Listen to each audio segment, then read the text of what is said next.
Assalamualaikum warahmatullahi wabarakatuh. Perkenalkan, nama saya Lulun Nur Indasari dengan NIM 2481090039. Saya dari jurusan Manajemen Pendidikan Islam 2B dari Fakultas Ilmu Tarbiyah dan Keguruan. Di sini saya akan memenuhi tugas UAS metode studi Islam. Di sini saya akan menjelaskan ke materi kelompok 2 yaitu tentang sejarah perkembangan studi Islam. Nah, sejarah perkembangan studi Islam saya akan menjelaskan yaitu dibagi menjadi 4. Yang pertama ada pengertian studi Islam, dan yang kedua ada sejarah awal studi Islam, dan yang ketiga yaitu ada perkembangan di dunia timur, dan yang terakhir yaitu ada perkembangan di dunia barat. Pengertian studi Islam itu adalah studi Islam adalah kajian akademik yang membahas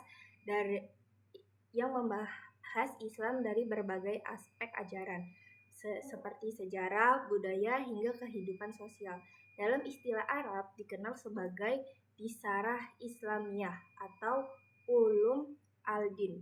Menurut Charles, studi Islam adalah usaha sistematis memahami ajaran dan praktik Islam dalam sejarah. Amin Abdullah menambahkan pendekatannya bisa dinormatif, teks dan ajaran, maupun empiris, sosial, dan historis. Ruang lingkup meliputi yaitu ada 6. Yang pertama Al-Quran dan Hadis. Yang kedua yaitu pemikiran Islam, yaitu seperti teologi, filsafat, dan tasawuf. Yang ketiga yaitu ada hukum Islam seperti fikih, ilmu politik, dan ekonomi. Dan yang keempat itu ada sejarah dan peradaban Islam.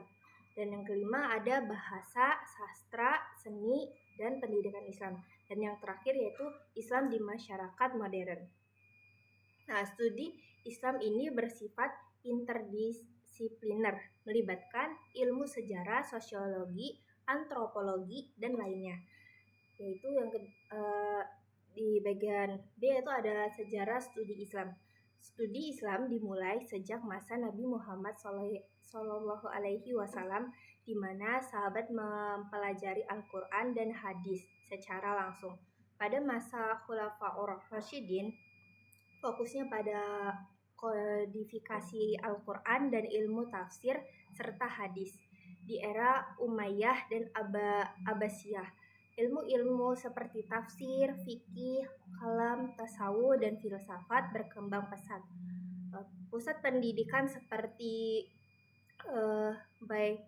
Bayat Al-Hikmah dan Al-Azhar memainkan peran besar dalam pengembangan keilmuan Islam. Terus ada yang C itu perkembangan di dunia timur. Setelah runtuhnya Baghdad, pusat studi Islam bergeser ke Mesir, Suriah, Anatolia, dan India. Yaitu yang di Mesir yaitu ada Al-Azhar menjadi pusat utama studi Islam. Nah, Ottoman di Turki, fikih Hanafi, teologi Maturidi, dan tasawuf dominan.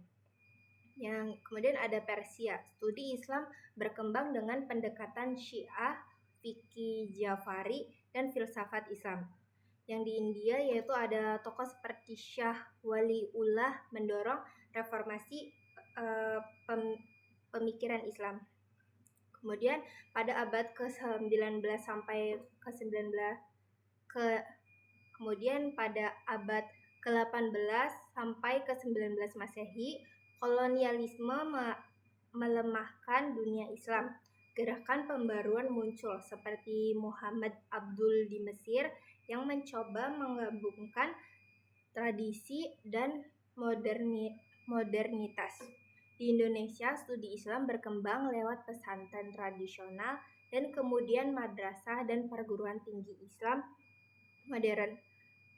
Kemudian yang di bagian D yaitu ada perkembangan di dunia barat. Studi Islam di barat awalnya muncul pada masa Perang Salib, lalu perkembangan pada masa Renaissance dan pencerahan dengan pendekatan akademik, abad ke-19 melahirkan Orientalisme di mana sarjana barat seperti Goldziher dan Snock Hurgronje mengkaji Islam secara kritis, meski kadang bias. Kritik terhadap Orientalisme muncul pasca Perang Dunia Kedua, terutama lewat Edward Said sejak 1970-an. Pendekatan studi Islam di Barat menjadi lebih empatik dan ilmiah, menggunakan metode fenomenologi, hermeneutika, dan antropologi.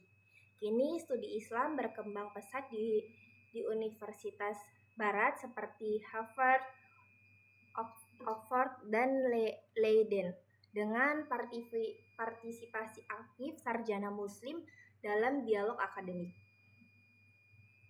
Mungkin sekian yang dapat saya sampaikan, kurang lebihnya mohon maaf. Wassalamualaikum warahmatullahi wabarakatuh.